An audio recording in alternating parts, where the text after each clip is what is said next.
우리 교회가 어떤 교회입니까? 우리 교회 하면 딱 생각나는 게 뭐가 있습니까?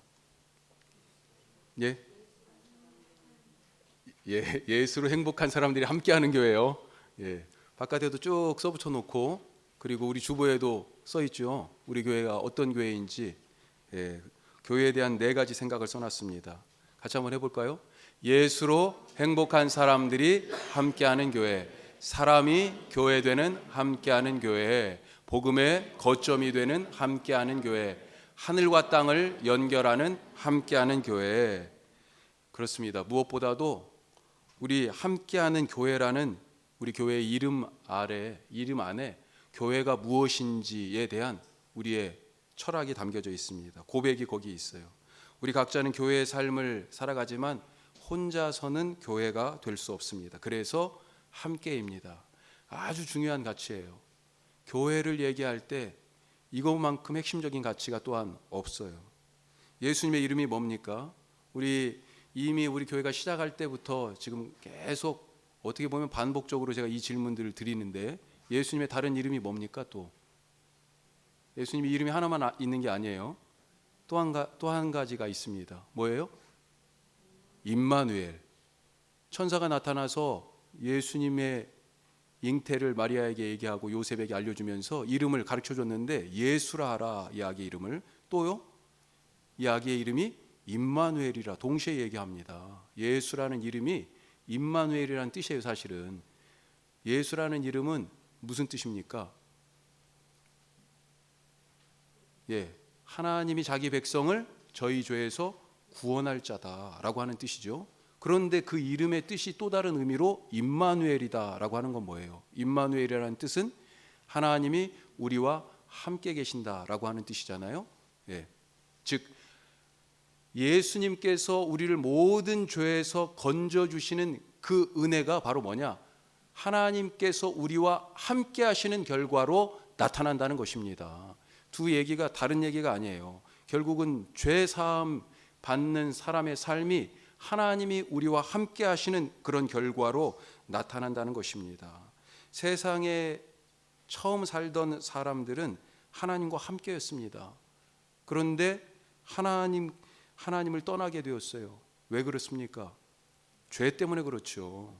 죄라는 말은 더 이상 하나님과 함께가 아니라는 말이에요. 그렇게 하나님을 떠나서 생명이신 하나님과 관계가 끊어졌으니까 죽음입니다. 죄의 삭은 사망이다. 그래서 그렇게 선언하는 거예요. 인생의 모든 불행과 고난이 바로 여기에서 오는 것입니다. 그래서 예수님께서 우리를 하나님과 함께 있도록 하기 위하여 이 땅에 오셨어요. 오셔서 하신 일이 무엇입니까? 예수님의 첫 번째 되는 미션, 사명이 뭐예요?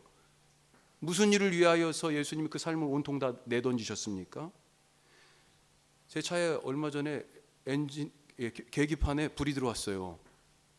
엔진 등이 켜졌어요. 어떻게 해야 됩니까? 카센터 가야죠. 가면 어떻게 해요? 그 사람도 몰라요. 우선은 등만 딱 보고는 뭔지 모르는 거예요. 검사를 해봐야 아는 거죠. 이 기계 저 기계를 딱 달아놓고 돌려보는 겁니다. 그랬더니 어디에 이상이 있네요. 진단이 나오죠. 그러면 그 부속을 갈 수 있는 것 아니겠어요? 지금 우리의 인생의 불행한 문제들, 행복하지 못한 이유들을 찾았더니 원인이 뭐라고요? 죄라는 것입니다. 그것 때문에 하나님과 함께 있지 못하기 때문에 생기는 문제들이에요. 그러니 예수님이 오셔서 어떻게 하셔요? 바로 이 가장 근원이 되고 뿌리가 되는 문제인 죄의 문제를 해결하시기 위하여 자기의 삶을 던지신 거죠. 그래서 십자가를 지신 것 아니겠습니까? 죄 없으신 분이 십자가를 지신 이유가 바로 여기 있는 것입니다. 그래서 드디어 우리는 하나님과 다시 함께, 예수님의 이름처럼 임마누엘, 우리 교회 이름처럼 함께 있게 되었다는 것입니다. 그 길이 열렸어요. 이렇게 하나님과 함께 되니까 죄를 없애시고 구원하신 그 일이 나에게만 일어난 일이 아니고, 그렇게 그 구원의 은혜로 예수님께 딱 가보니까 어떻게 돼요? 다른 사람들도 그 구원의 은혜를 받은 사람들이 있다는 거죠. 그래서 하나님과 예수 그리스도의 이름으로 함께인 사람은 그리스도 예수 안에서 나처럼 구원받은 다른 사람들을 만나게 되는 것이죠. 그 사람들이 함께 하여서 예수님의 몸인 교회를 이루게 되는 것 아니겠습니까? 그래서 교회는 함께입니다. 함께가 아니면 교회가 아니에요. 사실은 교회는 공동체예요. 아까 광고 시간에 그렇게 장황하게 제가 말씀드린 이유가, 우리가 소위 구역 사랑방 모임을 해야 되는 이유가 바로 거기 있어요. 그냥 혼자 여기 와서 아무하고도 인사도 안 하고 조용히 와서 예배만 드리고 간다고 그러면 예전에 사람들이 얘기했던 것처럼 한쪽 날개로만 날려고 하는 새나 다름없다라고 하는 것입니다. 자, 이렇게 하나님과 함께하고 믿는 자들이 함께하여 예수님의 몸인 교회가 되니까 어떻게 돼요? 이제는 더 이상 불행하지 않죠. 고난도, 인생이 고난도, 불행도 아니고 아픔도 아닙니다. 수고로운 짐도 아니에요. 모든 인간들의 문제의 뿌리요 불행의 근원인 이 죄의 문제를 해결했기 때문에 드디어 우리에게 행복이 오는 것이죠. 태어났으니까 어쩔 수 없이 살아가는 그런 삶이 아니라, 얼마나 힘들어요. 어쩔 수 없이 살면, 어쩔 수 없이 해야 되는 일들을 하면 얼마나 힘들어요. 그거 하기 싫어 죽겠잖아요. 그런데 삶이 달라지는 거죠. 살 맛이 나는 거죠. 그래서 우리 교회의 첫 번째 뭐라고 써 있어요? 예수로 행복한 사람들이라고, 우리는 그런 공동체라고 고백하는 것입니다. 오늘 말씀은 이런 교회의 삶이 어떻게 우리에게 시작되었는지를 잘 알려주는 말씀이에요. 성경에서 첫 번째로 맨 처음으로 교회라는 단어가 등장한 것이 바로 오늘 말씀입니다. 자, 첫 번째로, 그래서 교회는 예수님에 대한 고백에서 시작한다. 예수님에 대한 고백. 교회가 되기 위해서는 다른 사람의 말이 아닌 내 고백이 필요하다는 것입니다. 예수님이 일종의 여론조사를 하신 것 같아요. 사람들이 자기를 어떻게 생각하시는지 제자들에게 그 동향을 물었습니다. 그 사람들의 반응과 생각, 그동안에 지금 하신 일들이 많아요. 여기가 지금 16장이잖아요. 이미 14장, 15장에서 특별히 어떤 일들을 하셨냐면 5천 명을 먹이는 일을 하셨어요. 엄청난 사람들이 모여들었습니다. 그 다음에 바로 또 4천 명이나 먹이는 일을 또 하셨어요. 한 번만 하신 게 아닙니다. 그거 말고도 사람들이 얼마나 예수님을 구름대처럼 지금 막 갈릴리 이쪽 바다에 있으면 이쪽으로 확 갔다가 저쪽 바다로 배 타고 가시면 어느 세월에 그냥 가로질러 가지고 거기에 가서 예수님을 기다리고 있을 정도 아니었습니까? 예수님에 대한 기대들이 있었어요. 그 기대가 과연 무엇일까 물어보셨어요. 제자들이 뭐라고 대답했습니까? 누구는 세례 요한이라고요, 누구는 엘리야라고, 또 더러는 예레미야가 온 것 아닌가, 이렇게 얘기한단 말이죠. 그걸 그대로 예수님께 전해 주셨습니다. 전해드렸어요. 이 앞서 14장에서는 무슨 얘기가 나오냐면, 로마에게서 일정한 권력을 위임받고 그 땅을 대리해서 통치하는 헤롯 대왕의 아들 중에 하나인 헤롯 안티바스가 세례 요한을 목베어 죽이는 장면이 나옵니다. 그때 어떤 마음을 이 아들 헤롯 왕이 갖고 있었냐면, 세례 요한이 예수님을 보면서 세례 요한이 다시 살아난 거 아니야? 내가 분명히 목베어서 죽였는데, 이런 두려움을 예수님께 갖고 있는 대목이 나와요. 헤롯 왕 생각뿐만 아니라 다른 사람들도 지금 그렇게 생각하고 있다는 거예요. 또 어떤 사람들은 마지막 때 엘리야 같은 선지자가 올 것이다, 구약에 예언되어 있는데 예수님이 와서 지금 하시는 일들이 바로 그와 같은 일인 것 같아, 이렇게 생각하는 사람들이 있다는 겁니다. 그런 생각들을 지금 전해 드렸어요. 그런데 이 이야기를 듣던 예수님이 뭐라고 그러셨어요? 갑자기 느닷없이 너희는 나를 누구라고 하느냐. 그 사람들은 그렇게 생각하는데 너는, 나에게 있어서 너는 누구냐라고 지금 묻고 계세요. 베드로가 뭐라고 대답합니까? 그 유명한 대답, 주는 그리스도시요 살아계신 하나님의 아들이십니다. 대단한 믿음의 고백을 해요.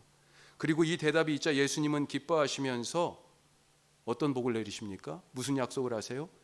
베드로, 너 위에다가 교회를 세우겠다, 이런 말씀하시죠. 교회에 대한 첫 번째 말씀입니다. 자, 18절 우리 그 말씀을 다시 한번 읽어보겠습니다. 성경에서 맨 처음 교회라는 단어가 나오는 곳이에요. 자, 18절 앞부분만 읽겠습니다. 같이 읽습니다. 또 내가 내게 이르노니 너는 베드로라. 내가 이 반석 위에 내 교회를 세우리니. 아멘. 분명 지금 예수님이요, 교회를 세우시겠다고 말씀하시죠. 내가 내 교회를 세우겠다, 그렇게 되어 있습니다. 예수님이 예수님의 교회를 세우시는 것입니다. 교회가 예수님의 몸이에요. 교회를 세우시는 것은 예수님의 몸을 세우는 건데, 그것은 누가 해요? 예수님이 하신다. 자, 그런데 예수님이 이 교회를 어디 위에 세운다고 그랬습니까? 반석 위에. 우리 뉴라이프 101 훈련하신 분들은 이 말씀을 이미 다 한 번 더 훈련을 했어요. 배웠어요. 그전에도 또 우리가 여러 설교들과 가르침을 통해서 알고 있죠. 분명하게 반석 위에 세운다고 말씀하십니다. 베드로의 원래 이름이 무엇이에요? 베드로 원래 이름이, 베드로도 이름이 두 개예요. 예수님도 이름이 두 개잖아요. 임마누엘과 예수님. 그럼 베드로도 이름이 두 개. 원래 이름은 시몬이에요. 시몬. 그런데 이제 너는 베드로라, 지금 그렇게 말씀하십니다. 이 베드로는 반석이라는 뜻이에요. 바위라는 뜻이에요. 너는 이제 바위다, 이름을 바꿔주십니다. 그리고 그 반석 위에 내 교회를 세우시겠다. 내가 베드로 너 위에다가 교회를 세우겠다, 지금 그렇게 말씀하시는 거예요. 어떤 베드로입니까? 어떤 베드로예요? 23절 보십시오. 23절에.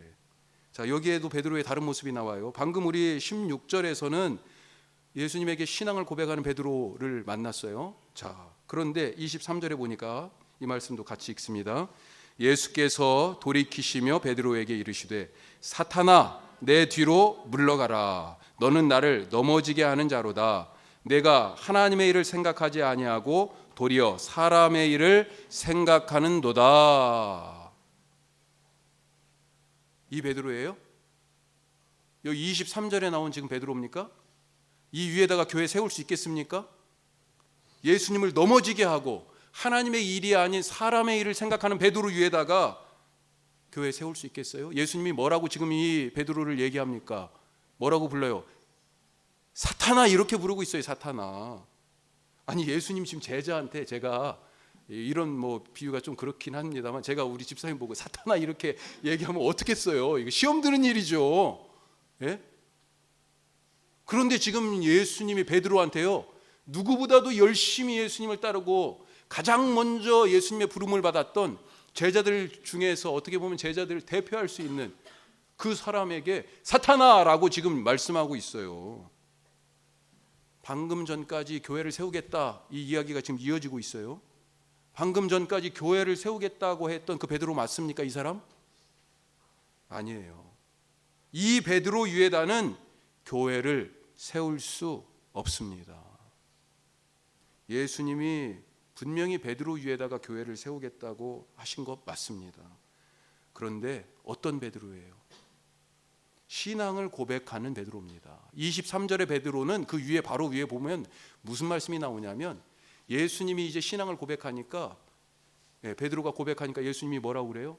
이제는 드디어 내 계획, 하나님의 계획을 밝혀도 되겠구나 생각하고 처음으로 십자가에서 죽으실 것을 얘기합니다. 그랬더니 안 된다고 가로막는 거예요. 그래서 사람의 일을 생각하고 하나님의 일을 생각하지 않는구나, 나를 넘어지게 하는구나 라고 하면서 사탄화하신 겁니다. 그 베드로 위에다가는 교회를 세울 수 없다는 것입니다. 신앙 고백하는 16절에 나온 그 베드로 위에다가 교회를 세울 수 있는 거예요. 예수님은 당신을 그리스도와 하나님의 아들로 고백하는 이 베드로 위에다 교회를 세우십니다. 우리가 예배 중에 아까도 했습니다만 신앙을 고백하는 시간이 있어요. 누구의 고백입니까? 그것이 교회의 역사를 통해 가지고 쭉 고백되어 온 것이 우리에게까지 이어졌어요. 처음 신앙의 고백이 324년에 첫 번째로 교회 회의가 있었습니다. 원래는 정치적인 목적으로 콘스탄틴 황제가 주교들을 소집해서 사실은 제국의 안정적인 운영을 위해서 소집한 회의였어요. 하지만 하나님은 그 회의를 이용해 하셔서 첫 번째 교회의 신앙의 고백을 하게 만드셨어요. 그게 니케아 신조라는 것입니다. 우리가 사도신경의 그 뿌리가 어떻게 보면 거기에 있어요. 자, 그런데 그런 신앙의 고백, 그때부터, 아니 그 이전부터, 지금 오늘 말씀에 나타난 베드로의 이 신앙 고백에서부터 쭉 2000년의 역사를, 교회의 역사를 관통해 가지고 우리까지 와서 우리도 예배 시간에 그 신앙을 지금 고백했는데, 그게 누구의 신앙 고백이냐는 거예요. 누가 머리가 좋은지 잘 외우는 시험하는 겁니까? 저도 사실은 안 틀리려고 여기에 다 써놓고 안 틀리려고 그래요. 제가 못 외우겠습니까? 못 외워서 그런 게 아니에요. 못 외울 것 같다고 생각하는 사람이 있는 것 같아요. 여러분들 어떻습니까? 여러분들도 보고 하시지 않아요? 혹시 그래서 이것도 다른 건 안 써놓는데 신앙 고백은 같이 고백하기 때문에 써놔요. 누가 머리가 좋은지 잘 외우는지 시험하는 그런 테스트하는 시간이에요? 아니죠. 내 마음에서 나오는 고백이어야 하지 않겠습니까? 사랑 없이 결혼하는 부부가 어디 있어요? 누구의 입으로 고백합니까? 결혼할 때 결혼할 사람이 해야 되는 것 아니겠습니까? 결혼은 내가 하는데 내 친구가 대신 고백해요? 이게 무슨 말도 안 되는 소리예요. 부모님이 대신 고백합니까? 가끔 결혼을 두 사람이 한 것이 아니라 부모님들끼리 한 것처럼 생각하는 사람들이 있어요. 결혼은 내가 그 사람한테 사랑을 고백해야 결혼이 되는 거고 부부가 되는 것 아니겠습니까? 여기에서 지금 아주 중요한 것이 있습니다. 이 고백이 우리의 삶과 동떨어져 있지 않다는 거예요. 왜 그러냐면 오늘 베드로가 고백한 장소를 보면 잘 알 수 있어요. 우리 이모 경제님은 어디서 고백했어요? 프로포즈 어디에서 했어요? 한강에서 했어요? 어디, 한강 어디 지구? 잠원지구에서. 한강 잠원지구에서 촛불도 켰습니까? 그건 아니고 풍선? 풍선도 아니고 나중에 한번 들어볼게요. 야, 기대가 되네. 여기서 중요한 게 있어요. 지금 프로포즈를 하려고 그러는데 어디에서 할까? 장소를 물색하잖아요. 생각 여러 군데 해봤을 거예요. 그 후보지들 중에 한 군데. 오늘 말씀 베드로가 지금 예수님한테 신앙을 고백하는데 이 장소 어디에서 하고 있습니까? 13절 보세요. 고백한 장소가 나와요. 빌립보 가이사라 그렇게 나옵니다. 빌립보 가이사라. 우리 101 훈련하셨던 분들 이 빌립보 가이사라가 어디라고 그랬습니까? 원래 이 도시는 빌립보예요. 그런데 뒤에 뭐가 붙어 있습니까? 가이사라가 붙어 있어요. 가이사는 뭐냐? 시저죠, 시저. 로마의 황제. 로마의 황제. 이 도시 이름에 지금 빌립보 가이사라. 이 도시 이름에 이 도시가 누구 거라고 지금 돼 있습니까? 시저. 가이사 거라고 지금 돼 있는 거예요. 이 도시는 가이사에게 지금 봉헌된 도시입니다. 로마 황제가 다스리는 로마 황제의 것이에요. 이 도시는. 그런데 여기에서 지금 베드로가 고백하는데 뭐라고 고백해요? 예수님이 그리스도라고 지금 그렇게 고백하는 것입니다. 그리스도가 무슨 뜻이에요? 그리스도가 이게 사실은요 베드로가 반역죄예요. 이거 반역죄. 이 발언 자체가 예수님을 그리스도라고 하는 게 반역죄라니까요. 그리스도라는 뜻을 알아야 돼요. 먼저 예수님이 돌아가실 때도 이 죄목으로 돌아가셨습니다. 그리스도라는 죄목으로. 여기 죄패에 뭐라고 써 있어요? 십자가 위에 유대인의 왕. 왕이라는 뜻이에요. 왕이. 유대인의 왕이라는 죄목을 가지고 십자가에 죽으셨어요. 무슨 죄예요? 반역죄예요. 반역죄. 로마 황제가 왕인데 황제보다 더 주권이, 모든 주권이 황제에게 있는데 지금 예수님이 주권을 가졌다고, 예수님이 왕이시라고 그렇게 지금 주장하는 거잖아요. 반역죄라니까요. 그런데 그 고백을 지금 누가 하고 있어요? 베드로가 하고 있습니다. 예수님이 처음 태어나실 때 동방에서 박사들이 와요. 뭘 보고 왔습니까? 별 보고 왔죠. 이 별이 뭘 얘기해요 지금? 야, 이건 왕이 날 별이야. 그래가지고 그 별을 따라서 왔는데 이스라엘에 와가지고 어디를 갔어요? 왕궁에 갔잖아요. 왕궁에. 왕이 날 별이니까 왕궁에 가서 왕에게, 헤롯 왕에게 얘기합니다. 유대인의 왕으로 나실 리가 어디 있습니까? 그러니까 헤롯이 깜짝 놀란 거 아니에요. 내가 왕인데 지금 왕이 또 났다고 그러니까 이건 반역 아니에요. 속으로 그랬을 거예요. 이건 반역이야. 반역이야. 그러면서 급하게 대제사장들과 백성의 서기관들을 불러서 묻습니다. 왕이 어디에서 난다고 돼 있니? 성경에. 그걸 뭐라고 표현되어 있냐면 그리스도가 어디에서 난다고 돼 있느냐 이렇게 묻습니다. 그리스도라는 말 자체가 왕이라는 뜻이에요. 예. 이걸 좀 더 문자적으로 얘기하면 기름 부음을 받은 사람이다 이런 뜻이에요. 그리스도는. 그런데 구약 시대에 누가 기름 부음을 받았냐? 예언자도 받고 제사장도 받았지만 왕이에요. 특별히 더 그리스도라는 말 의미에는 왕이라는 의미가 더 많이 담겨져 있어요. 지금 베드로가 황제에게 드려진 이 도시에서, 황제가 다스리는 황제 거신 이 도시에서, 이 도시는 바로 주님의 것입니다. 주님이 다스리시고 주님이 왕이십니다. 그렇게 고백하고 있는 것입니다. 반역죄로 몰려서 죽을 수도 있는 고백이에요. 목숨을 건 고백이에요. 고백이라면 이 정도는 돼야 되지 않겠습니까? 자기 삶의 자리에서 자기 언어로 고백했다는 것입니다. 이게 교리적인 선언이 아닙니다. 절대로. 다윗은 하나님을 뭐라고 고백했어요? 다윗이 하나님을 뭐라고 했습니까? 다윗이 엄청나게 하나님을 많이 고백했어요. 시편에 보세요. 대표적인 것으로 우리 기억되는 게 뭐가 있습니까? 시편 23편에 여호와는 나의 목자시니. 이게 베드로가 지금 주는 그리스도시요 예수님에게 고백한 것과 비슷한 맥락의 고백인 거예요. 왜? 지금 다윗은 하나님을 뭐라고 고백해요? 나의 목자시니. 왜 그렇게 고백할까요? 다윗이 이때 지금 뭐 하고 있었을까요? 그렇죠. 자기 일을 하고 있었습니다. 자기 일을. 목자로서, 목동으로서 양을 치는 일을 하고 있었던 거예요. 목동으로 양을 치다 보니까 하나님이 바로 이런 분이시구나. 내가 목자로 지금 양을 이렇게 돌보는데 내가 바로 하나님의 양이고 하나님이 나의 목자시구나 라고 하는 것이 깨달아진 거죠. 그래서 맞습니다. 하나님은 나의 목자십니다. 나를 푸른 초장과 쉴만한 물가로 인도하시고 주의 지팡이로 나를 보호하시고 주의 막대기로 나를 인도하십니다. 내가 사망의 음침한 골짜기로 있을 때에도 주께서 나를 지키셔서 해 받지 않게 하시고 원수의 목전에서도 기름으로 내게 부어주시고 그 앞에서도 밥상을 차려주시고 먹어라. 괜찮다. 아니 원수 앞에서 밥 먹는 사람이 어디 있어요? 예? 이게 넘어갑니까?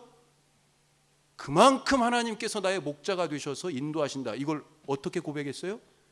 자기가 양을 키워보니까 알겠더라는 거 아니겠습니까? 나중에 그런 고백을 또 해요. 여호와는 나의 방패시다. 여호와는 나의 산성이시다. 내가 피할 바위시오 나의 요새이시다. 이때 다윗은 뭐 하고 있었을까요?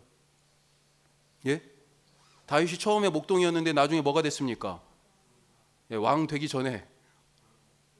그렇죠. 장군이 되었었죠. 골리앗을 무너뜨린 이후에 특채되지 않았습니까?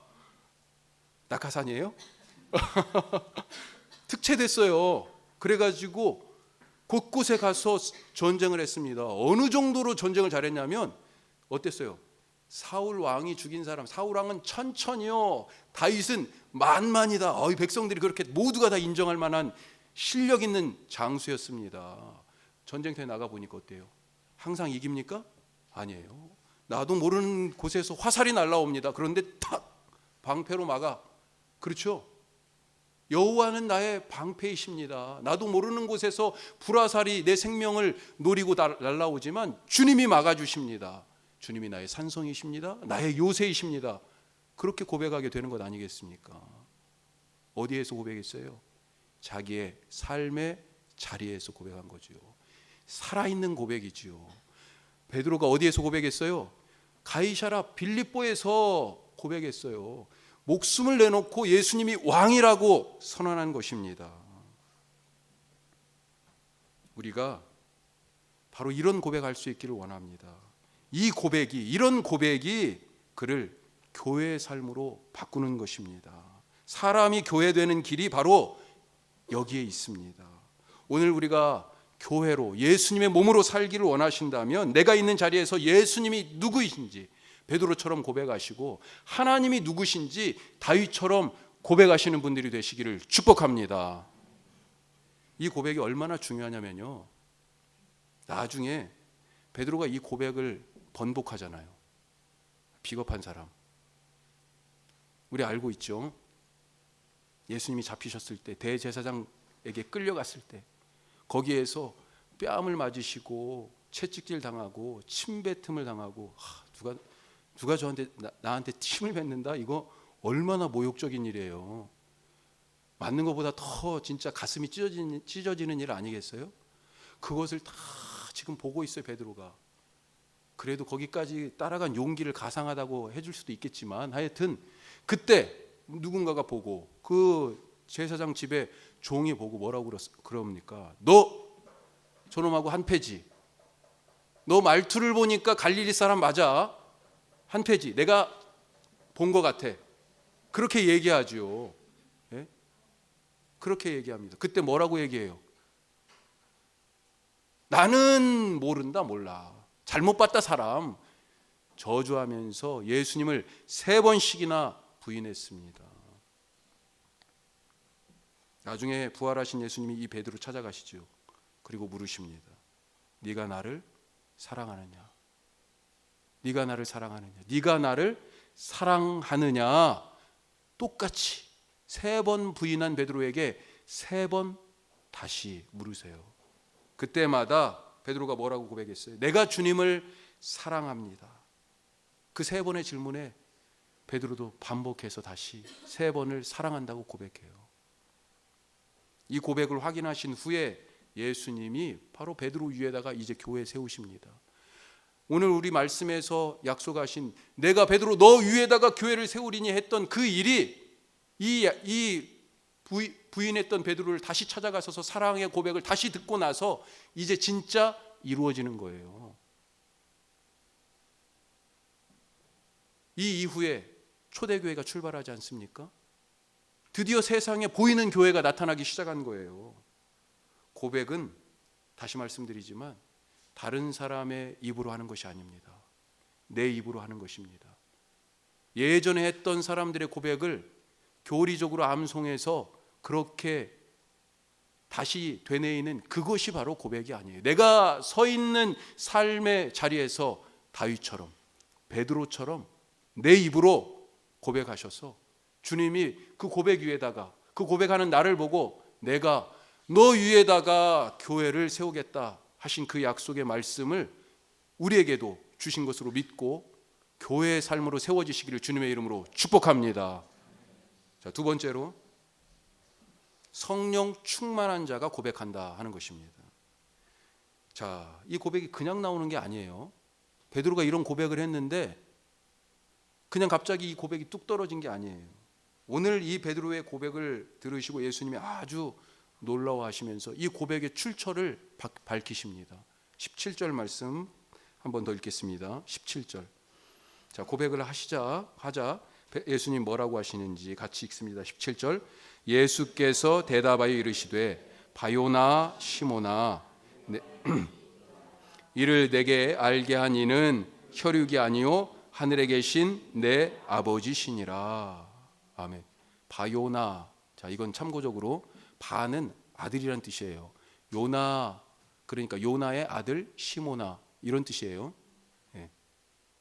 그런 노래 있잖아요. 요한의 아들 시모나. 옛날 분들은 아시는데 젊은 분들은 모르실 것 같은데 알아요? 몰라요. 예, 젊어요. 예. 뭐라고 지금 말씀하세요? 놀라워하시면서 누가 고백하게 하신 거라고요? 누가 이 사람 베드로를, 이 사람 시몬을 교회인 베드로 되게 하셨어요? 사람이 교회 되는 일이 어떻게 일어나요? 바로 하늘 아버지가 하신 일이구나, 그렇게 지금 말씀하고 있습니다. 그래서 교회는 하나님의 영인 성령으로 충만한 공동체여야 한다는 것입니다. 성령님의 계시가 아니고는 십자가에서 죽으신 예수님에게서 내 죄가 사해졌다라고 하는 것을 믿을 수가 없어요. 성령님이 귀를 열어주시고 성령님이 눈을 열어주셔야 예수님을, 그 2000년 전에 팔레스타인의 그 젊은 30살 청년이 십자가에서 죽은 그 일이 바로 나를 위한 구원의 일이었다라고 하는 것을 성령님이 눈을, 귀를 열어주셔야 알게 된다는 것입니다. 원래 사람은 먼지와 흙으로 만들어지지 않았습니까? 그렇게 우리의 육체가 되었어요. 하지만 이것으로는 안 됩니다. 창세기에서 이것을 우리에게 분명히 가르쳐주고 있어요. 흙으로 사람을 만드시고는 그걸로 땡 했던 게 아니잖아요. 흙으로, 먼지로 사람을 만드시고 그 코에 생기를 불어넣으셨다. 하나님의 영을 불어넣으셨다. 그렇게 되어 있습니다. 그래서 그 흙덩어리가 뭐가 됐어요? 그 사람이 살아있는 존재, 생명이 되었다. 분명히 그렇게 선언하고 있습니다. 창세기 2장에서 이 흙으로 사람을 만드시고 코에 생기를, 하나님의 영을 불어넣으신 걸 얘기하는데, 창세기 1장에서는 사람 만든 이야기를 또 어떻게 얘기하냐면, 우리가 사람을 만들자, 하나님이 그렇게 말씀하시면서 뭐라고 해요? 무엇으로, 어떻게 만들어요? 우리의 모양대로, 우리의 형상을 따라서 사람을 만들자, 이렇게 되어 있습니다. 우리가 하나님의 모양과 하나님의 형상으로 지어졌다는, 이 속에, 이 흙덩어리 같은 우리 속에 하나님의 영이 불어넣어졌다라고 하는 얘기가 바로 그것입니다. 하나님의 영이 없으면 어떻게 우리가 하나님의 모양이 되고 하나님의 형상이 될 수 있어요? 성령님 때문에 육체로 사는 사람이 아니라 영으로 사는 사람이 되었고 하나님의 형상으로 만들어진 사람이 된 것입니다. 교회도 마찬가지예요. 세상 사람들이 보면 아유 그냥 거기 모여 있는 사람, 아유 저 사람들은 왜 일요일 날 아침에 모여가지고 저기 뭐 하는 거야? 사람들이 볼 때는 그냥 세상에 이런저런 모임과 별반 다를 거 없는 그런 모임처럼 보이지만, 우리의 이 모임이 세상의 그런 모임들과 다른 예수님의 몸인 교회가 되는 결정적인 이유는 우리 안에 성령님이 계시기 때문이다 라고 하는 것입니다. 오늘 예수님이 베드로 위에다가 세우시겠다는 이 교회가 그래서 드디어 마침내 세상 가운데 이제 나타나요. 사도행전에서 이 제자들이 교회가 됩니다. 어떻게 됩니까?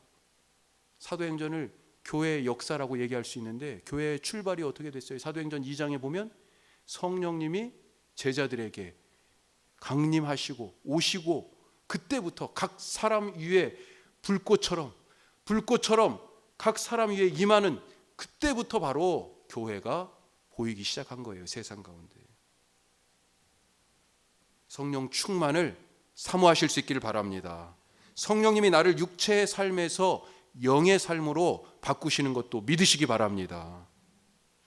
우리 교회에서 이렇게 사람이 교회되는 일이, 그런 놀라운 은혜가 우리 가운데 일어나고 우리가 그것을 정말로 보면서 하나님을 찬양할 수 있기를 원합니다. 예수 없이 내 힘으로 살겠다는 사람들이 이제는 예수님 힘으로 살겠습니다, 이렇게 고백하는 일이, 이게 바로 사람이 교회되는 역사잖아요. 그런 고백이, 내 길 말고 다른 길은 없어, 자기 길을 고집하던 사람들이 이제는 오직 우리 인생이 걸어가야 할 유일한 길로서 예수님의 길밖에 없습니다, 이렇게 고백하고 따라가는 그런 일이 있을 수 있기를 바라요. 우리 교회는 그래서 참 뭐라고 말씀드려야 되나, 이게 다 보시면 이 나름대로 다 엘리트만 다 오셨어요. 그런데 한편으로는 보면서 어떤 생각이 드냐면, 야, 우리 교회는 아픈 사람도 와야 되고, 아까 기도했듯이 돈 없는 사람도 와야 되고, 가난한 사람도 와야 되고, 길 잃은 사람도 와야 되고, 사회에서 직업도 없는 사람도 와야 되고, 그래야 되는데 딱 와가지고 아유 나는 여기에 끼기가 어려워, 이럴까 봐 지금 걱정이 돼요. 우리가 함께하는 교회인데 누구든지 와서 그 육체로 살던 삶이 예수 그리스도의 몸으로 바뀌어지는 그런 역사가 우리 교회 가운데 있을 수 있기를 간절히 바랍니다. 마지막으로요, 우리가 이렇게 사람이 교회가 되는 은혜를 누릴 때 우리에게 어떤 복을 하나님께서 주십니까? 어떤 복이 있다고 되어 있어요? 오늘 말씀에 18절에 보세요. 그렇죠. 18절 뒤쪽에 교회를 세우리니 음부의 권세가 이기지 못하리라. 그런데 뭐 세상에서 걱정될 게 뭐가 있습니까?